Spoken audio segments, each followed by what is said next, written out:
وَإِذْتَأَذَّنَ رَبُّكُمْ لَئِن شَكَرْتُمْ لَأَزِيدَنَّكُمْ وَلَئِن كَفَرْتُمْ إِنَّ عَذَابِي لَشَدِيدٌ وَقَالَ مُوسَى إِن تَكْفُرُوا أَنْتُمْ وَمَنْ فِي الْأَرْضِ جَمِيعًا فَإِنَّ اللَّهَ لَغَنِيٌّ حَمِيدٌ۔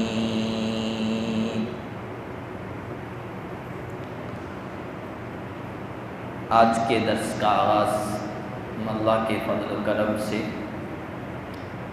سورہ ابراہیم کی آیت نمبر 7 سے کر رہے ہیں۔ اس سے پہلے جو آیات گزری ہے اس میں حضرت موسیٰ علیہ السلام کی قوم بنی اسرائیل پر اللہ تعالیٰ کا جو احسان ہوا تھا اس کو بیان فرمایا تھا۔ اللہ کا احسان اور نعمت ان پر یہ ہوئی تھی کہ فرعون جیسے ظالم جابر حکمراں کے ظلم سے انہیں نجات عطا فرمائی تھی۔ حضرت موسیٰ علیہ السلام نے ان سے کہا کہ تمہارے رب نے یہ اطلاع دی ہے کہ اگر تم شکر کرو گے تو میں تمہیں مزید دوں گا اور دوں گا، اور اگر ناشکری کرو گے تو پھر میرا عذاب بڑا سخت ہے۔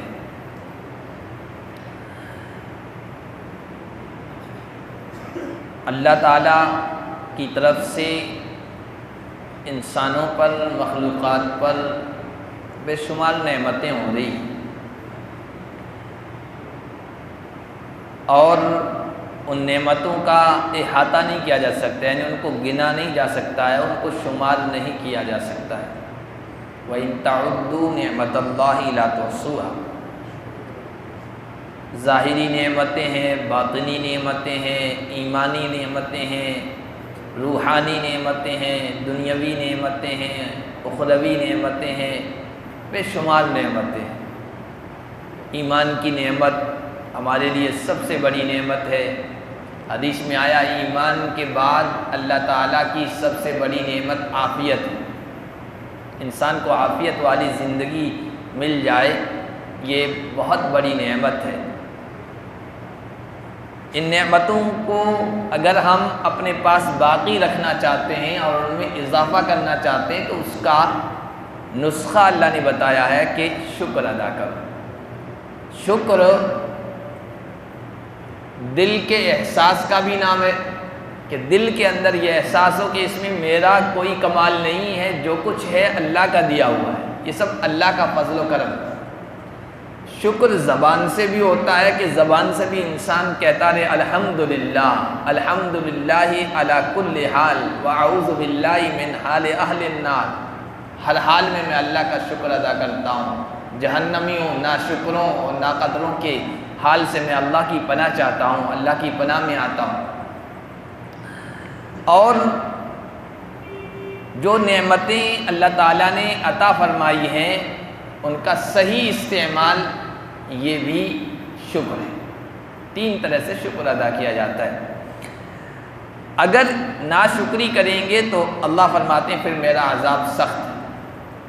عجیب اللہ کا فضل دیکھیے، اللہ کی کریمی اور رحیمی شان دیکھیے کہ جب شکر کا موقع آیا کہ شکر کرو گے تو میں ضرور زیادہ کر دوں گا، یعنی شکر پر اللہ نے پختہ وعدہ کیا ہے نعمتوں میں اضافہ کروں گا۔ لیکن جب ناشکری، ناقدری کا تذکرہ کیا تو یہ کہا کہ میرا عذاب سخت ہے، یہ نہیں کہا کہ ضرور عذاب دوں گا، ضرور میرے عذاب میں گرفت کر لوں گا، پکڑ کر لوں گا، یہ نہیں کہا ہے۔ میرا عذاب بڑا سخت ہے، جو پکڑا جائے گا وہ بڑا سخت پکڑا جائے گا، جس پر معافی کا قلم چلا دوں وہ الگ بات ہے۔ تو ہم سب کو اللہ کی نعمتوں کا شکر گزار ہونا چاہیے۔ اور ہمارے ایک بزرگ گزرے انہوں نے بڑی اچھی بات لکھی، کہا کہ شکر کیا ہے؟ شکر قید النعم الموجودہ، اللہ نے ابھی آپ پر جو نعمتیں کر رکھی ہے ان کی ان کے پاؤں میں بیڑیاں ڈال دینا ہے۔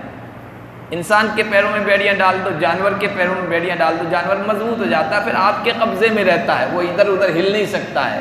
تو شکر کیا ہے؟ جو موجودہ نعمتیں ہیں اس کو اپنے پاس پکڑے رہنے کا نسخہ ہے۔ صید النعم المفقودہ، جو نعمتیں آپ کو نہیں ملی ہوئی ہے ان کو شکار کرنے کا نسخہ ہے۔ شکر کریں گے مزید نعمتیں ملے گی۔ اللہ ہم سب کو توفیق عطا فرمائے۔ وقال موسیٰ ان تکفروا انتم ومن فی الارض جمیعا، حضرت موسیٰ نے اپنی قوم سے کہا دیکھو اللہ کا شکر ادا کرو، اگر انکار کرو گے، ناقدری کرو گے، ناشکری کرو گے تو اللہ کا کچھ نہیں بگڑتا ہے، اللہ کا کچھ نقصان نہیں ہے، تمہارا خود کا فائدہ ہے، اگر ناقدری کرو گے تمہارا خود کا نقصان ہے۔ اگر تم اور تم ہی نہیں، زمین میں رہنے والی ساری مخلوق اللہ کی انکاری بن جائے، اللہ کی نعمتوں کی ناقدری کرنے لگ جائے، اللہ کی شان میں، اس کی بادشاہت میں، اس کی حکومت میں ذرہ برابر بھی فرق نہیں پڑتا، اس لیے کہ وہ بے نیاز ذات ہے۔ شکر کرو گے فائدہ تمہارا ہے، ناقدری سے بچو گے تم خود نقصان سے بچو گے۔ حدیث قدسی ہے، حضور فرماتے ہیں، اللہ فرماتے ہیں کہ اگر تمام انسان، جنات، اگلے پچھلے سب اللہ کے نافرمان ہو جائیں، ایک نافرمان انسان کی طرح ہو جائیں سب، اس سے اللہ کی بادشاہت میں ذرہ برابر بھی نقصان نہیں ہوتا ہے۔ اور اگر اگلے پچھلے انسان اور جنات سب ایک متقی پرہیزگار انسان کی طرح ہو جائیں تو اللہ کی بادشاہت میں بھی ذرہ برابر اضافہ نہیں ہوتا ہے، کیونکہ اس کی صفت ہے فَإِنَّ اللَّهَ لَغَنِيٌّ، اللہ بے نیاز، اس کو کسی کی تعریف کی، کسی کے شکر کی ضرورت نہیں ہے، اور وہ حمید ہے۔ کوئی اس کی تعریف کرے، حمد و ثنا بیان کرے، اس کی کبریائی کے گن گائے یا نہ گائے، وہ تو اچھی صفات کا مالک ہے، وہ تو خوبیوں کا مالک ہے، اس کے خوبیوں میں کوئی کمی نہیں ہوتی ہے، وہ اچھائیوں کا مالک ہے، ستودہ صفات ہے۔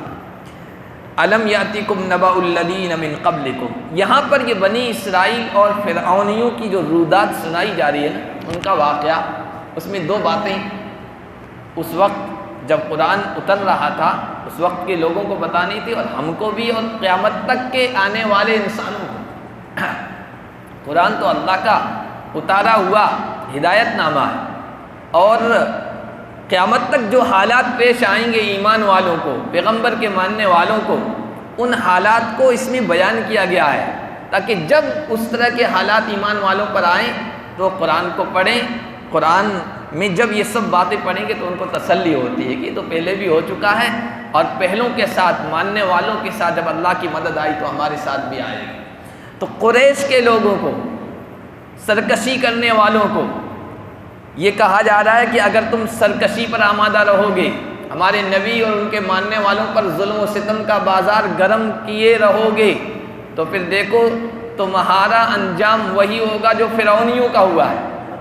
ان کی طاقت، ان کی حکومت، ان کی سلطنت ان کے کچھ بھی کام نہیں آئی، اور ایمان والوں کو تسلی دی جا رہی ہے، دیکھو صبر کرتے رہنا، برداشت کرتے رہنا، اللہ کی مدد کی امید اور اس کا یقین رکھنا، صبر کا پھل میٹھا ہوتا ہے، انجام ہمیشہ کامیابی کا صبر کرنے والوں کے حصے میں آتا ہے۔ جس طرح بنی اسرائیل نے صبر کیا، آخرکار اللہ تعالیٰ نے ان کو ظلم سے نجات دے دی، تم بھی ظالموں کے مقابلے میں صبر و برداشت کا دامن پکڑے رہنا، اللہ کی مدد ضرور آئے گی۔ یہ بیان کرنے کا مقصد یہ ہے۔ پھر اللہ تعالیٰ نے کچھ پچھلی قوموں کا تذکرہ کیا ہے۔ الم یاتکم نبأ الذین من قبلکم قوم نوح وعاد وثمود والذین من بعدہم لا یعلمہم الا اللہ، کیا ان کے پاس پچھلی قوموں کا تذکرہ نہیں آیا؟ پچھلی قوموں کی خبر ان کے پاس نہیں پہنچی، قوم عاد کی، قوم نوح کی، قوم سمود کی، اور اس کے بعد بہت ساری ان کے بعد بھی قومیں آئی ہے۔ کچھ کا تذکرہ اللہ نے قرآن میں کیا ہے، نبی نے حدیث میں کیا ہے، بے شمار قومیں ایسی ہیں جن کا کہیں تذکرہ بھی نہیں آیا ہے اللہ کے علاوہ۔ ان کے بارے میں کوئی کچھ نہیں جانتا ہے۔ انہوں نے جب اپنے رسولوں کی نافرمانی کی اور اللہ کے مقابلے میں سرکشی پر اتر آئے تو اللہ نے سب کو غارت کر دیا۔ قوم عاد کتنی مضبوط طاقتور قوم تھی، یعنی اللہ تعالیٰ پیدا کرنے والا خود کہہ رہا ہے التی لم یخلق مثلها فی البلاد، جس جیسی قوم آج تک ہم نے اس دھرتی پر پیدا ہی نہیں کی، کیسی مضبوط قوم ہوگی۔ اور ان کو بھی اپنی طاقت و قوت پر ناز تھا، گھمنڈ ہو گیا تھا۔ 24ویں پارے میں اللہ نے بیان فرمایا، کہتے تھے کہ من اشد منا قوہ، ہم سے بڑھ کر طاقتور کون ہے، ہمارا کوئی کون کیا بگاڑ سکتا ہے، یہ کہنے لگ گئے تھے، اتنے مضبوط طاقتور۔ پھر اللہ تعالیٰ نے کہا کہ اولم یروا ان اللہ الذی خلقهم هو اشد منهم قوہ، کیا یہ غور نہیں کرتے کہ جس اللہ نے ان کو پیدا کیا ہے وہ ان سے بھی زیادہ طاقتور ہے۔ پھر اللہ نے اپنی طاقت دکھائی، اور طاقت ایسی دکھائی کہ جو قوم کہتی تھی ہم سے بڑھ کر طاقتور کون ہے، ہمارا کون کیا بگاڑ سکتا ہے، ہوا جیسی لطیف جو دکھنے والی چیز نہیں ہے، مخلوق نہیں ہے، اس کے ذریعے سے اس قوم کو تباہ و برباد کر دیا۔ اوپر لے جا کر جب نیچے پٹکا ہے اور جب وہ پڑے تھے برباد ہوئے، قرآن کہتا ہے کأنہم اعجاز نخل خاویہ، کوئی ان کا منظر دیکھے تو ایسا لگے گا کہ کھجور کے لمبے تڑنگے درختوں کے کھوکھلے تنے پڑے ہیں، اس طرح وہ پڑے ہوئے تھے۔ اللہ کی طاقت کے سامنے کسی کی نہیں چلتی۔ قوم سمود کا تذکرہ قرآن میں کئی جگہ آیا ہے، اور بڑی ترقی یافتہ قوم تھی، بڑی ترقی یافتہ قوم تھی۔ 1700 شہر ان کے تھے، 1700 آبادیاں جہاں یہ قوم بستی تھی، بڑی صنع کاریگر۔ جودھ پور کا جو کام ہے پتھر تراشنے کا، یہ ان کا بھی کام تھا، پہاڑوں کو تراش کر بڑے بڑے محلات بنایا کرتے تھے۔ آج بھی ان کے نشانات موجود ہیں، آج بھی ان کے محلات موجود ہیں اور لوگ دیکھنے جاتے ہیں، اور سب کچھ آج تو نیٹ پر موجود ہے، آپ دیکھ سکتے ہیں کہ قوم سمود کی آبادی کیسی تھی۔ بڑے کاریگر تھے، بڑی انڈسٹریاں تھیں ان کی، بڑے کارخانے تھے، بڑے ترقی یافتہ، لیکن انہوں نے بھی سرکشی کی تو اللہ نے ایک چیخ کے ذریعے سے، زلزلے کے ذریعے سے، اور پھر ان زلزلے میں ایسی چیخ تھی کہ وہ مضبوط قوموں کے دل چیر گئے اور سب ختم کر دیے گئے۔ قوم نوح کو پانی کے ذریعے سے تباہ و برباد کر دیا گیا۔ جاءتہم رسلہم بالبینات، ہمیشہ سے یہ ہوا ہے کہ رسول ہمیشہ آتے رہے ہیں۔ قوم نے رسولوں کو جو جواب دیا ہے، حضرت نوح سے لے کر حضور علیہ السلام تک، اور پھر حضور کے بعد حضور کا کام جو سنبھالنے والے لوگ ہیں، داعی ہیں، مبلغین ہیں، دین کا کام پھیلانے والے ہیں، ان کو سامنے والوں نے وہی جواب دیا جو رسولوں کو جواب دیا، ان کے ساتھ وہی معاملہ کیا جو تمام رسولوں کے ساتھ معاملہ کیا۔ اللہ کی طرف سے بھی معاملہ دونوں فریقوں کے ساتھ وہی ہوا جو ہمیشہ سے ہوتا رہا ہے۔ اللہ کے پیغمبروں کو کامیابی ملی ہے، ان کے ماننے والوں کو کامیابی و فتح ملی ہے، اور ان کے مقابل میں جو کفر کرنے والے تھے اور ان کا راستہ روکنے والے تھے، ان کو ہمیشہ رسوائی کا سامنا کرنا پڑا ہے۔ ان کے رسول واضح دلیلیں ان کے پاس لے کے آئے، اللہ کے احکامات، واضح تعلیمات، معجزات۔ فردوا ایدیہم فی افواہہم، جب اللہ کے پیغمبر ان کو پیغام سنانے جاتے تھے تو وہ سامنے سے کہتے تھے چپ رہو، ہم تمہارا پیغام سننا نہیں چاہتے ہیں، اور کہتے تھے انا کفرنا بما ارسلتم بہ، جو پیغام دے کر تمہیں بھیجا گیا ہے ہم اس کے انکاری، ہم نہیں مانتے، تسلیم نہیں کرتے، اور جس چیز کی تب تم ہمیں بلاتے ہو اس کے بارے میں ہم زبردست شک میں، ہم اس کو نہیں مانتے، تسلیم نہیں کرتے۔ تو اللہ کے پیغمبروں نے انہیں جواب دیا، اور 3 طریقے سے جواب دیا۔ پہلا جواب یہ دیا، ان کے پیغمبروں نے کہا اللہ کے بارے میں تمہیں شک ہے؟ اللہ تو فاطر السماوات والارض، زمین اور آسمان کا خالق ہے، انوکھے طریقے پر اس کا پیدا کرنے والا ہے، اس کے بارے میں کس کو شک ہو سکتا ہے؟ کیوں شک میں پڑے ہوئے ہو؟ اور پھر وہ اللہ تمہیں، ہم نہیں بلا رہے، ہم دعوت نہیں دے رہے، ہم تو ایک ذریعہ ہیں، ہم تو بیچ میں ایک سبب ہیں، اصل تو داعی اللہ ہے، اور وہ تمہیں پیغام کیوں پہنچا رہا ہے، دعوت کیوں دے رہا ہے؟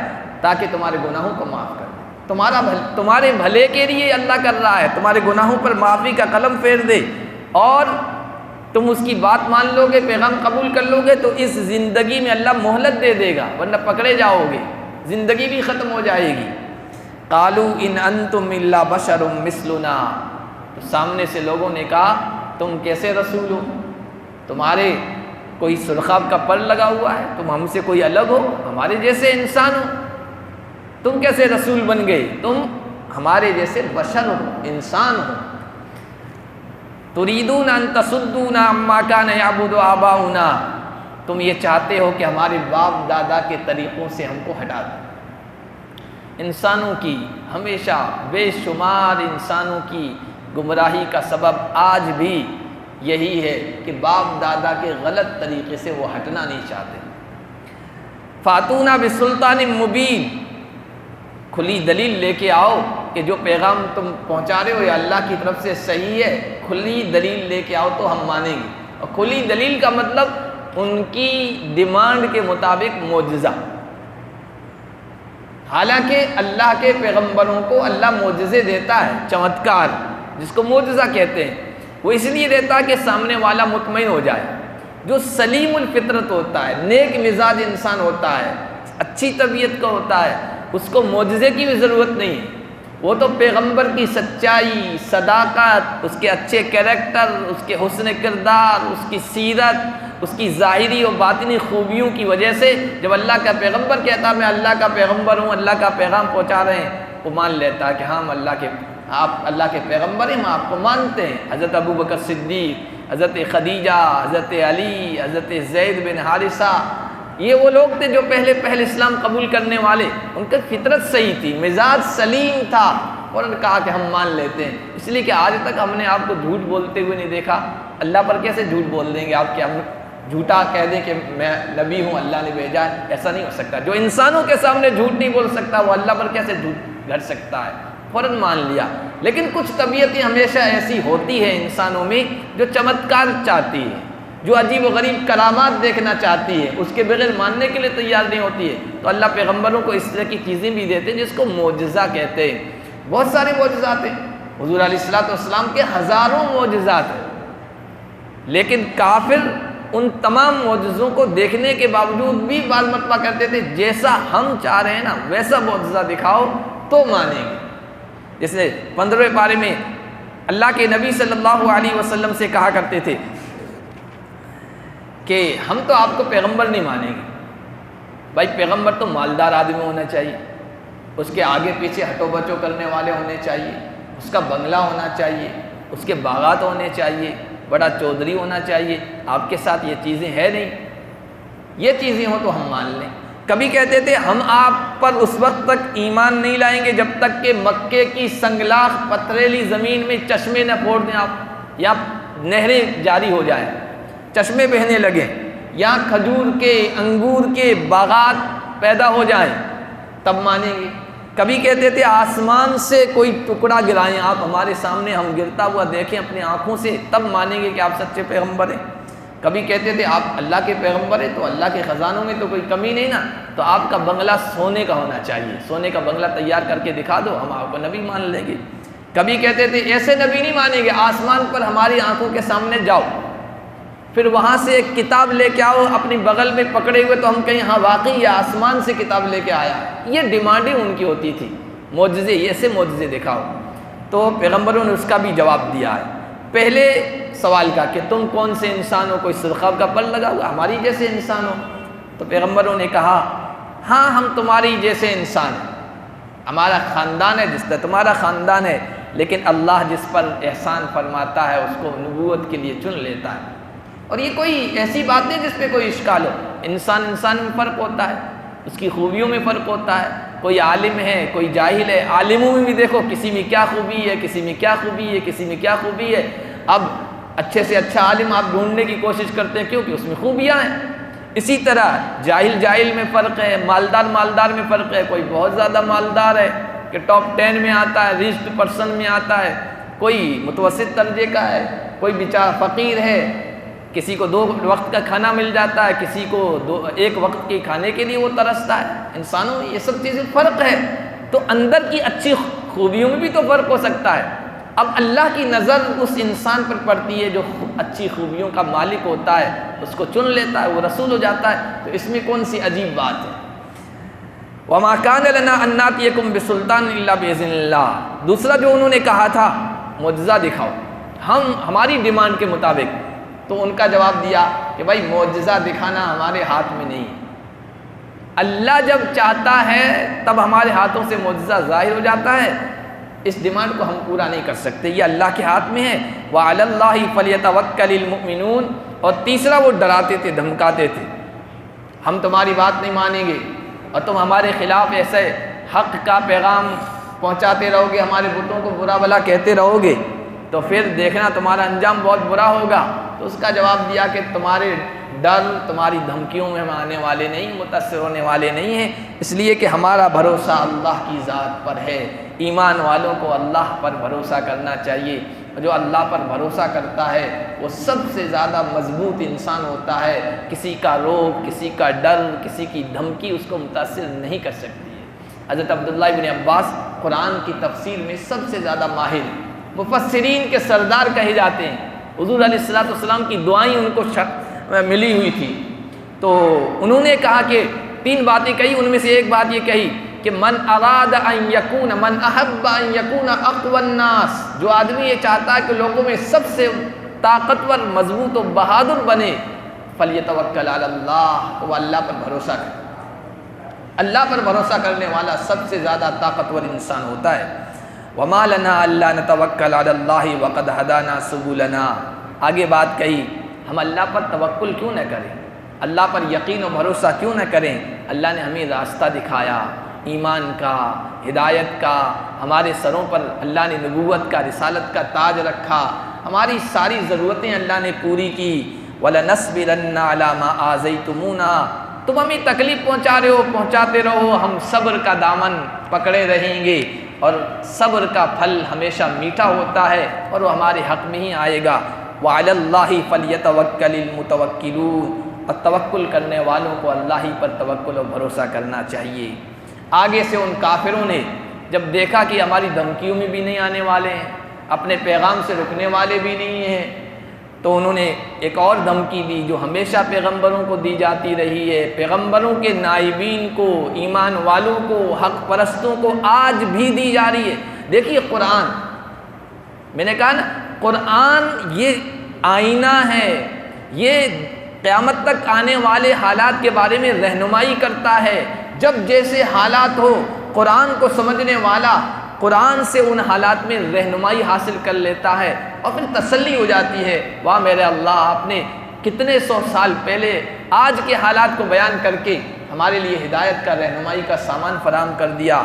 کافروں نے کیا کہا رسولوں سے؟ وقال الذین کفروا لرسلہم، اپنے پیغام سے باز نہیں آؤ گے، اپنے رسولوں سے کہا کافروں نے، ہم تمہیں اپنے علاقے سے، زمین سے، ملک سے نکال دیں گے، اگر یہاں رہنا ہے لَتَعُودُنَّ فِي مِلَّتِنَا، گھر واپسی کر لو، ہماری ملت میں، ہمارے گھر میں واپس آ جاؤ، آج کی اسلامک گھر واپسی کر لو۔ حالات سے تو آپ واقف ہی ہوں گے نا، آج کل کتنا زیادہ یہ جملہ، یہاں رہنا ہوگا تو گھر واپسی کرنی ہوگی، اور گھر واپسی کا مطلب بت پرستی کی طرف آنا ہوگا، شرک میں مبتلا ہونا ہوگا، اور باطل کو اختیار کرنا ہوگا جس پر ہم ہیں، ورنہ یہاں رہنے کی کوئی گنجائش نہیں، یا قبرستان ہے یا کوئی اور جگہ ہے۔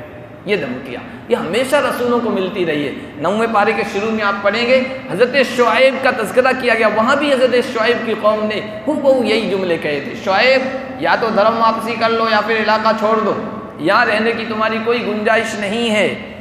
اب جب یہ دھمکیاں ملی رسولوں کو، یہ آخری انتہا ہوتی ہے۔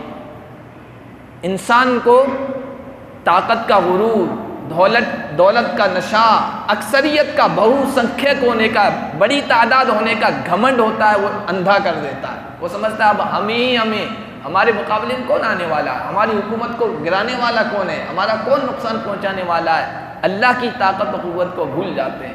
یہ دھمکیاں جب ملی نا، یہ آخری انتہا ہو گئی۔ اللہ کی دھرتی ہے، تمہاری دھرتی تھوڑی ہے۔ فَأَوْحَىٰ إِلَيْهِمْ رَبُّهُمْ لَنُهْلِكَنَّ الظَّالِمِينَ، رب نے پھر وحی کی، گھبراؤ نہیں، لَنُهْلِكَنَّ الظَّالِمِينَ، ہم ضرور ظالموں کو ہلاک کر کے رہیں گے۔ یہ نہیں کہا کافروں کو، یہ بھی بات یاد رکھیں، ہم کافروں کو ہلاک کر کے رہیں گے یہ نہیں کہا اللہ نے، ظالموں کو ہم ہلاک کریں گے۔ ان ظالموں کو حکومت سے ہٹا دیں گے، بھلے کافروں کو لے آئے، کوئی ضروری نہیں کہ ایمان والوں کو ہی حکومت دیں، لیکن کافر ایسا ہوگا جو اللہ کی مخلوق پر رحم کرے گا، شفقت کرے گا، ان کا حق ادا کرے گا۔ ہم ظالموں کو ہلاک کریں گے، کافروں کا نہیں کہا اللہ نے۔ اسی لیے علامہ ابن تیمیہ رحمۃ اللہ نے لکھا کہ ظلم کے ساتھ اور کفر کے ساتھ کوئی حکومت چل سکتی ہے، ظلم کے ساتھ کوئی حکومت کبھی نہیں چل سکتی، چاہے وہ نام کی مسلمان کیوں نہ ہو، نام کی مسلم حکومت کیوں نہ ہو، ظلم کے ساتھ نہیں چل سکتی ہے، کفر کے ساتھ چل سکتی ہے۔ ظلم اللہ کو گوارا نہیں، پسند نہیں ہے، تو کہ ہم ضرور ظالموں کو ہلاک کریں گے۔ پھر وَلَنُسْكِنَنَّكُمُ الْأَرْضَ مِن بَعْدِهِمْ، اور اس کے بعد اس زمین کا وارث، حکومت کا وارث، اقتدار کا وارث تمہیں بنائیں گے۔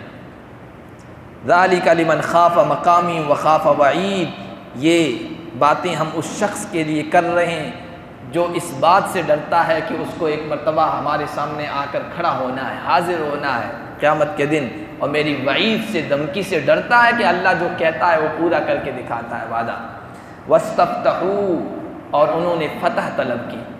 استفتاح کے مناتے فتح مانگنا یا فیصلہ کن، یا اللہ اب فیصلہ کر دے، انتہا ہو گئی، اب تو آخری مرحلہ آ گیا کہ یا تو یہاں شرک کرو تو رہنا ہے، ورنہ یہاں رہنے کی کوئی گنجائش نہیں ہے، یہ تو آخری مرحلہ ہو گیا۔